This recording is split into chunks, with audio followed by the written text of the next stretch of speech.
Halo semuanya, selamat datang lagi di The Lazy Gadgets. Dan hari ini gue akan ngebahas Realme Narzo 20. Ini pertama kali gue ngebahas seri Narzo ya. Jadi dari dulu tuh gue ngebahas seri C.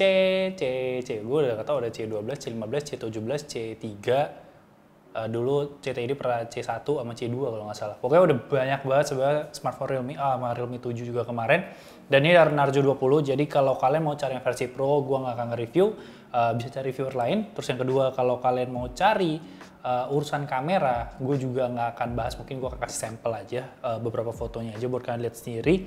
Jadi di sini gue tuh lebih pengen ngebahas si SoC terbarunya, karena selama ini kan Realme itu ngeluarin seri C itu kayak SoC-nya sama, terus baterai cuma nambah ceceng, terus fast charging lebih kenceng, terus memori segala macam. Jadi di sini gue pengen lihat seberapa kencang sih si Narzo 20. Jadi gue kalau nggak salah nyoba adalah sekitar 6 game. Lama ya bukanya ya. Deh, tutup dulu. Nah, Narzo sendiri ini tuh dia ini 6000 mAh, kameranya 40 megapiksel, triple, Helio G85, ini yang tadi gue bahas, 18 watt, terus di ini warnanya pedang biru ya. Ini bukan pedang biru, dia di dalam, masih dalam. Jadi ada satu lagi tuh pedang silver, pedang perak. Jadi silver blade, blue blade. Ya, suka gue aja sih. Bukan silver blade, ada satu lagi silver sword kalau nggak salah. Dan ini yang varian 464 dan SIM cardnya itu ada 2. Oke, kita buka lagi. Lama nih. Oke. Masuk ke bagian dalam. Seperti biasa kita cuma mendapatkan manual-manual, welcome to Realme family, dapat apa namanya, SIM ejector. Jadi nggak ada TPU case, nggak ada casing silikon di sana. Ini smartphone-nya udah gue keluarin karena gue udah ngebahas. Ini first impression-nya ini cukup berat ya smartphone-nya ya, karena dia itu baterainya 6000 mAh. Dan ini tuh yang, ini setahu gue 5000, ini C12 soalnya. Ini 6000 mAh, terus ini ada plastiknya yang jadi pembungkusnya, terus charger sama kabel. Jadi chargernya itu 18 watt, kabelnya USB to Type-C. Ntar kita buka. Nah. Oke, kita lap dikit dulu. Nah, ini smartphone-nya. Password gue 111 kalau kalian mau tahu. Semua password gue tuh 111. Untuk smartphone ini sendiri tuh dia menggunakan desain yang namanya V for Victory. Ini serius. Ini desain Victory itu emang bawaan dari Realme sendiri, dan dia menyatakan ini biar para gamers tuh Victory. Ya, kalau main ini ya mythical glory lah kalian di Free Fire. Dan di sini tuh kalau kalian lihat tuh kayak ada huruf V-nya emang, walaupun gradasinya agak dikit. Tulisan Narzo-nya nggak terlalu mencolok, jadi nggak kayak Realme yang gede banget, jadi masih oke. Kamera 48 megapiksel, 8 megapiksel, 2 megapiksel, dan flash 1. Itu sama gitu loh desainnya, lihat tuh. Cuma bedanya satu flash di atas, satu di bawah. Fingerprint scanner udah aman, karena kan kita ngomongin fingerprint scanner juga penting sekarang kalau kalian lagi pakai masker di luar. Terus bagian sampingnya volume button dan power button. Bagian samping SIM card ini bisa dual SIM card sama expandable memory 256 GB. Atasnya kosong, bawahnya itu Type-C karena dia perlu fast chargingnya, sama 3.5 sama speaker. Ngomong bagian depan, gua nggak punya ekspektasi tinggi karena kita tahu lah dari sisi harga sendiri ini juga bukan yang paling mahal. Cuma untuk yang satu ini dia masih HD, jadi belum Full HD. Ini jauh berbeda dibandingkan si seri Pro-nya, karena seri Pro itu udah Full HD, 90 Hz, terus dia fast charging 65 watt, sama SoC-nya itu setahu gue beda, jadi itu ada perbedaan yang mencolok juga kalau dari si Narzo 20 ke 20 Pro. Nah, untuk yang ini kita ngomongin dari layarnya itu sebenarnya kalau kita pakai di outdoor untuk masalah brightness juga hitungannya udah aman banget. Cuman kalau masalah warna gue bisa bilang ini cukup standar. Oke, masuk ke spesifikasi. Ini yang menarik karena dia tuh pakai Helio G85. Jadi ketika gue cek tuh di Antutu Benchmark dia dapat skor 204.000. Dan seingat gue Realme C3 adalah Realme pertama yang gue review itu punya skor sekitar 180 sampai 190.000. Dan sejak saat itu semua yang datang tuh kayak Realme C12, 15 segala macem itu punya skor di bawah itu. Jadi sebenarnya secara skor tuh udah nggak menarik buat gue, walaupun angka sebenarnya bukan sebuah patokan. Cuman ketika gue melihat ini skornya lebih tinggi dari Realme C3, gue cukup tertarik untuk melihat seberapa kuat sih si Helio G85 dan GPU-nya itu si Mali G52. Jadi gue langsung mikirnya tuh gini, kan review tuh udah banyak tuh ya. Beberapa orang tuh, gue lihat beberapa reviewer kayak 3-4 udah nge-review smartphone ini secara lengkap, udah ngebahas kamera segala macamnya. Jadi gue mikir, ya udah gue akan coba di battery test dan juga masalah game testnya juga. Jadi si Helio G85 terus tadi RAM dia itu ini yang versi 464. Expandable 256 seperti yang gue bilang tadi. Baterainya 6000 mAh, jadi harusnya buat kalian yang mau main game seharian udah cukup banget dengan fast charging di 18 watt. Nah, smartphone ini gue coba itu di game pertama itu di Warif, jadi ya saya adalah veteran. Saya sudah main League of Legends selama 9 tahun. Dan untuk game Warif sendiri kan sebenarnya selama ini gue mainnya itu di gue mainnya itu di PC, kok di PC? Gue mainnya di smartphone yang Snapdragon 865. Jadi secara spek udah mentok kanan dan juga dapat 60 fps.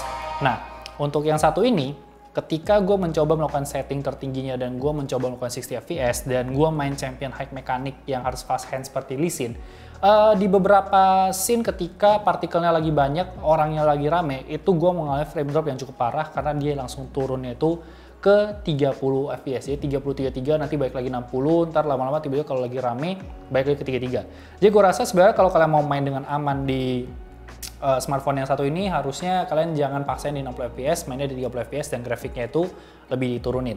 Nah, kemarin gue main tuh satu match itu sekitar 21 menit dan semua pengetesan ini kan gue lakukan dengan brightness itu 100%, volumenya 100% dan di ruangan AC sekitar 24-25 derajat dan on wifi. Nah, untuk kemarin gue main itu di 21 menit dia ngabisin sebanyak 4%, jadi satu match kira-kira kalian bisa ngabis 4-5%. Dan untuk suhunya itu terhitung cukup aman, jadi dia kayak masih, kalau dari baterai lock sendiri masih di 37 derajat. Nah, yang selanjutnya setelah gua main game ini, gua berpindah langsung ke Mobile Legends. Nah, yang satu ini ternyata setelah saya lihat-lihat ya, walaupun dia mencoba memberikan update yang cukup besar kemarin, setelah saya coba main lagi ternyata gambarnya sampah sekali ya. Saya sudah siap diserang karena saya punya backup anak-anak Warif. Nah, untuk gambarnya sendiri ini menurut gua tuh nggak tahu ya, kayak terasa sangat terzoom in, terus by gameplay nggak bisa ngedrag, ngelock dan segala macam tuh menurut gue udah cukup somehow mengganggu. Tapi untuk yang ini, kalau kita masuk ke setting itu kalian bisa dapat di high frame rate. Nih kita masuk ke setting. Kalau ini apa sih, daily login itu banyak banget. Nah, dia bisa dapat high frame rate dan grafiknya itu bisa dapat mentoknya masih di high. Jadi kalian belum bisa dapat di ultra. Cuma ketika gue mainkan di high ini sendiri juga ada beberapa frame drop yang gue rasa kayak mungkin turunnya sekitar 50-45 lah. Nggak separah si Warif. Tapi ketika kalian pindahkan ke smooth itu akan jauh lebih nyaman untuk main. Nah, untuk si Mobile Legends ini sendiri gue mainnya tuh di satu match ya. Masih bisa lah dapat Maniac. 13 menit itu juga turun sebesar 4% dengan suhu yang kurang lebih sama Warif di 37-38 derajat. Jadi gue rasa akan lebih boros nih main Mobile Legends dibandingkan Warif. Terus yang berpindah ketiga gue cobain namanya Genshin Impact. Salah satu game yang sangat-sangat apa istilahnya ya, sangat spek heavy dan akan menjadi benchmark untuk game mobile ke depannya. Nah, untuk Genshin Impact sendiri ini dia gue coba di test run. Jadi kalau kalian main Genshin Impact kan ada tuh, kalau bisa ada karakter baru kan bisa test run pakai itu karakter. Kenapa gue pilih itu? Karena gue langsung bisa nge-spawn 20 musuh dan akan rame. Jadi gue coba di 3 kondisi. Yang pertama itu adalah di lowest atau mentok kiri dengan 30 fps. Ini terhitung sangat aman menurut gue, masih bisa dimainkan walaupun gambarnya cukup menjijikan. Yang kedua adalah lowest di 60 fps. Ini kalau dari benchmarknya sendiri udah masuk ke overclock dan masih terasa frame dropnya. Dan terakhir gue paksa di mentok kanan dan di 60 fps yang tentu saja tidak nyaman sama sekali untuk dimainkan. Dan ini gue coba itu main sekitar 3 kali test run, berarti 11 menit dan dia makan baterainya itu 4%. Tapi untuk masalah suhunya ini cukup tinggi menurut gue. Walaupun kalau kita lihat dari baterai lock dia capnya itu di sekitar 44.1, cuman di bagian sini itu udah terasa hangat ketika kalian, apalagi kalian paksa main di mentok kanan 60 fps. Nah, moving on, gue berpindah lagi ke PUBG Mobile. Masih game yang ramai dimainkan. Kita berpindah lagi ke PUBG Mobile. Nah, kalau untuk PUBG Mobile sendiri, seperti biasa gue akan bikin karakter guest, ngelawan bot, dan main apa istilahnya ya? Main TPP squad. Nah, main TPP squad, yang ini dia bisa dapet tuh di high, dia di smoothnya itu dia bisa mentoknya di high. Jadi masih cukup tinggi untuk FPS-nya.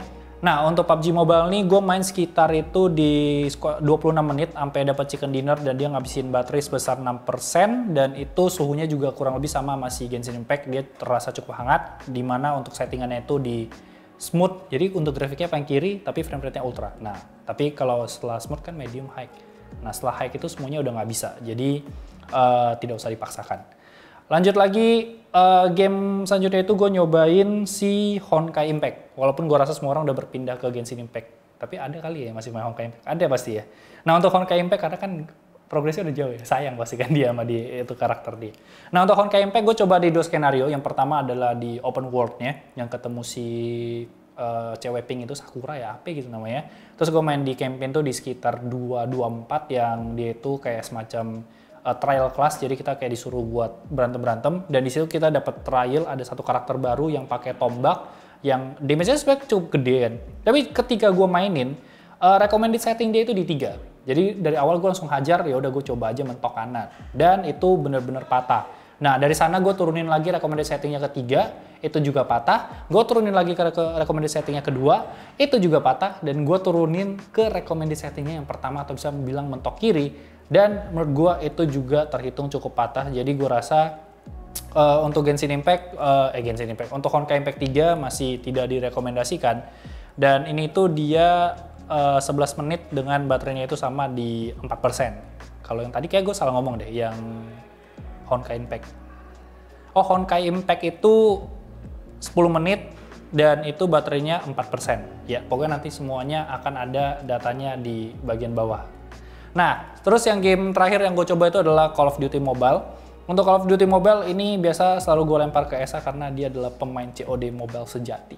Kalau gue tuh entah kenapa tidak suka main COD Mobile. Jadi gue tinggal mandi aja sebenarnya dia waktu pengetesan COD Mobile ini. Dan untuk COD Mobile sendiri ini dia nyoba 3 match Battle Royale, dimana match pertamanya dia freeze dan akhirnya dia harus skill application-nya. Dan dia main 2 match dan itu setahu gue menang ya saya. Menang, dia jago main beginian. Nah untuk Call of Duty Mobile itu dia habis banyak 10%, tapi itu bukan untuk satu match, itu untuk totalnya itu 3 match sekitar 20-30 menit dan untuk suhunya itu, nah ini kan lihat dia nge-crash. Nah untuk suhunya itu juga sama. Gue cukup bingung ketika gue cek battery lock, dia itu suhunya itu semua mentok di 41 derajat, jadi mau sepanas apapun gue rasa dia masih tulis 41. Dan dari yang gue lihat emang untuk urusan game sepertinya tidak semuanya teroptimisasi dengan sempurna. Let's say Wild Rift yang gue rasa harusnya bisa main dengan cukup nyaman, ternyata cukup banyak frame drop. Mobile Legends harusnya itu stabil, ketika gue coba di Realme C3 itu nggak masalah, tapi itu juga frame drop. Jadi gue rasa masih harus ada update software untuk urusan game-gamean ini. Nah fun fact sedikit sebelum gue nutup video ini, untuk gue nyoba baterainya itu dia kalau kalian wifi mati, notif mati, handphone nggak ngapa-ngapain, itu ngurang 1% tuh perlu 3 jam. Terus kalau kemarin gue coba juga puterin lagu di YouTube, itu sekitar 3-4 jam, itu cuman ngabisin 13%, itu 3-4 jam, itu YouTube jalan terus, volumenya itu di 30-40%, dan brightness-nya itu gue bikin di paling kiri karena kan buat denger lagu buat tidur. Jadi barang yang satu ini tuh harganya itu di 1.900.099. Biasanya itu 1 juta. Ya, pokoknya dia hampir 2 juta kembalian 1.000. Itu tuh harga flash sale. Untuk flash sale sendiri gue belum tahu kapan lagi, tapi kata dari pihak Realme katanya masih akan ada flash sale ke depannya. Terus selanjutnya lagi untuk harga normalnya itu di 2.199.000. Smartphone ini sebenarnya kalau kalian cuman main casual dan cuman untuk main mentok kiri tapi FPS yang mentok, itu sebenarnya masih bisa direkomendasikan menurut gue, masih bisa kalian mainkan. Tapi kalau kalian mencoba untuk mencari grafik dan FPS yang balance, gue rasa ini nggak bisa direkomendasikan sampai ya mungkin kita anggaplah Anda G85T atau mungkin ada perbaikan-perbaikan untuk tadi antara optimisasi gamenya dan juga si SoC-nya. Jadi bisa dibilang ini cukup oke untuk casual gamer, tapi kalau untuk gamer banget di angka 2 juta sih gue rasa enggak.